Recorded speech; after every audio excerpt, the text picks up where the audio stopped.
क्या आपने कभी किसी ऐसे जीव को देखा है जो अपने मुंह से अपने बच्चों को जन्म देता हो? क्या आपको किसी ऐसे जीव के बारे में पता है जिसको ढूंढने के पीछे पूरी दुनिया पागल है? दुनिया में एक ऐसा जीव है जिसके कुछ भाई बंधु इतने खास है कि इनके बारे में पूरी दुनिया जानना चाहती है। इस जीव का नाम है मेंढक। दुनिया में मेंढक की एक प्रजाति है गैस्ट्रिक ब्रूडिंग, जिसमें मादा अपने अंडों को अपने पेट में रखती है और अंडा फूट जाने के बाद ये बच्चे मेंढक के मुंह के रास्ते बाहर आते हैं।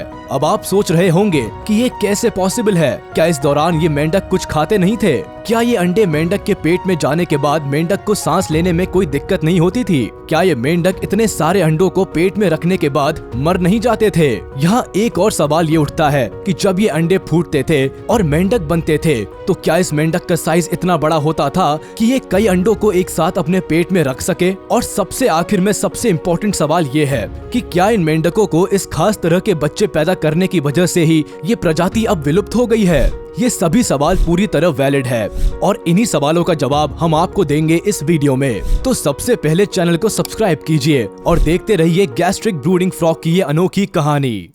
गैस्ट्रिक ब्रूडिंग फ्रॉग को प्लैटिपस फ्रॉग भी कहा जाता है। मेंढकों की इस प्रजाति की दो और प्रजातियां होती थी, सदर्न गैस्ट्रिक ब्रूडिंग फ्रॉग और नदर्न गैस्ट्रिक ब्रूडिंग फ्रॉग। ये मेंढक मायोबटेराचिडी फैमिली से बिलोंग करते थे, जिनको ऑस्ट्रेलियन ग्राउंड फ्रॉग्स के नाम से जाना जाता था। और ये दोनों ही प्रजातियां ऑस्ट्रेलिया की एक छोटी सी जगह क्वींसलैंड में पाई जाती थी, जहां एक तरफ southern gastric brooding frog Conondale और ब्लैकऑल माउंटेन रेंजेस में पाए जाते थे, वही northern gastric brooding frog Eungella national park के रेन फॉरेस्ट एरिया में पाए जाते थे। ये दोनों ही प्रजाति एक दूसरे से कई किलोमीटर दूरी पर थी, लेकिन दोनों एक ही तरह के एनवायरनमेंट में रहते थे, यानी कि पेड़ पौधे के बीच और पानी के किनारे। ये दोनों ही प्रजातियां पानी से ज्यादा दूर रहना पसंद नहीं करती थी।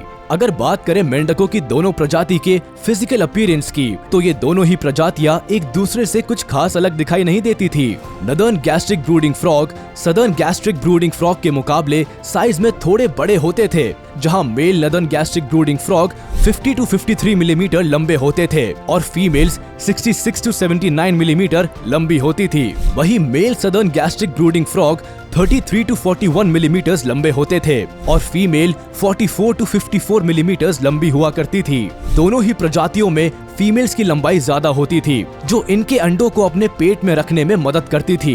बात करें इनके रंग की, तो नदर्न गैस्ट्रिक ब्रूडिंग फ्रॉग का रंग पेल ब्राउन होता था और इनकी बॉडी बम्पी होती थी, जिस पर म्यूकस कोटिंग रहती थी। तो वही दूसरी तरफ सदर्न गैस्ट्रिक ब्रूडिंग फ्रॉग का रंग डल ग्रे होता था। दोनों ही प्रजातियों में मेंढकों की आंखें काफी बड़ी होती थी और इनका आयरिस डार्क ब्राउन होता था। फीमेल फ्रॉग्स 3 से 4 साल तक जिंदा रहती थी और पैदा होने के 22 से 24 महीने में मैच्योर हो जाती थी। चलिए बात करते हैं इसकी ब्रीडिंग की। ये वो खास प्रोसेस है जिसकी वजह से इस मेंढक को गैस्ट्रिक ब्रूडिंग फ्रॉग का नाम दिया गया था। मतलब ऐसा फ्रॉग जो अपने पेट में अपने अंडों को बड़ा करता था और अंडे के फूटने के बाद फ्रॉगलेट्स को बाहर निकाल देता था। वैसे तो ये मेंढक भी बाकी मेंढकों की तरह अंडे देते थे और मेल गैस्ट्रिक ब्रूडिंग फ्रॉग अंडों को फर्टिलाइज करते थे, लेकिन जब वो अंडे फर्टिलाइज हो जाते थे तो फीमेल गैस्ट्रिक ब्रूडिंग फ्रॉग उनको पानी में बड़ा करने की बजाय निगल जाती थी और इनको बड़े होने तक अपने पेट के अंदर ही रखती थी। ये मेंढक एक बार में करीब 40 अंडे दे सकते थे, जिसमें से करीब 20 से 25 मेंढक ही बड़े होकर फ्रॉगलेट्स के रूप में अपनी माँ के पेट से बाहर आ पाते थे, क्योंकि कुछ अंडे इस प्रोसेस के दौरान ही माँ के द्वारा डाइजेस्ट कर लिए जाते थे।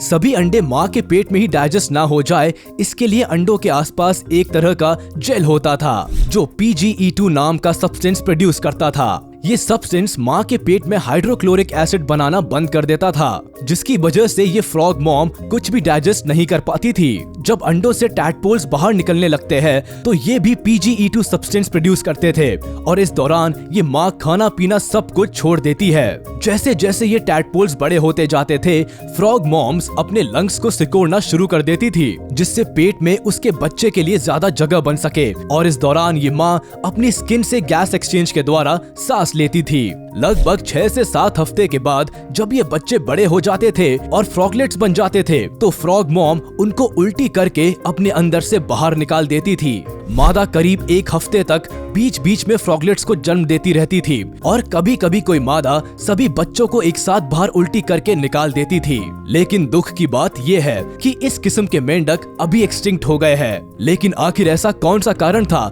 जिसकी वजह से मेंढकों की ये खास प्रजाति विलुप्त हो गई? कई साइंटिस्ट काफी समय तक इनके विलुप्त होने का कारण जानने की कोशिश करते रहे और कुछ साइंटिस्ट तो अभी भी इसी जदोजहद में लगे हैं कि किसी तरह गैस्ट्रिक ब्रूडिंग फ्रॉग के विलुप्त होने का सही कारण जान सके। इस बात का प्रमाण अभी तक साफ तौर पर किसी के पास नहीं है कि प्रजाति विलुप्त कैसे हुई, लेकिन पैथोजेनिक फंगाई को इसका कारण माना जाता है। पैथोजेनिक फंगाई जो दूसरे जीवों को बीमार करने का काम करती है, यहाँ तक कि जान भी ले लेती है, वो इनके नेटिव रीजन में पैदा हो गई और इन मेंढकों पर अटैक करने लगी। कुछ लोगों का मानना है कि काइट्रिड फंगस जिसने कई तरह की प्रजातियों को खत्म करने का काम किया, उसने ही मेंढकों की इस प्रजाति का भी खात्मा किया है। इसके अलावा पॉल्यूशन, पैथोजेंस जैसी कई चीजों को भी साइंटिस्ट इस प्रजाति के विलुप्त होने की वजह मानते हैं। वीडियो खत्म करने से पहले चलिए एक नजर डालते हैं इस मेंढक के बारे में कुछ खास फैक्ट्स के ऊपर।